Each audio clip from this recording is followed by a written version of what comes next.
Okay, update on this Corolla Wagon. All right, so I think I left you guys with its street version of it. So it's still the street version of it. I drove it around for about a good year, and well, actually 2-3 years now.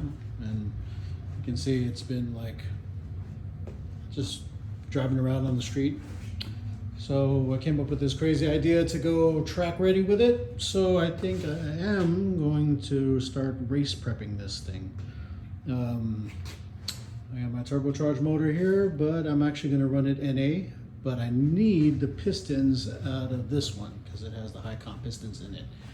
That one has low comp pistons in it. This one has the high one. This has the 10 fiber one on pump gas with the Sniper EFI. I need the pistons out of that to put it in my fully tricked turbo motor here. Yeah, I know I could just go turbo with it, but I think for the time, I'm just going to run it normally aspirated, high revving, up to 7K, just to stay in the high RPMs for going round and round on the track. So stay tuned. I'm gonna probably pop this engine out today. I'll go through the whole process with you guys, and other than that, I'll probably have a syllabus up here like I always do. And yeah, see you back in a sec.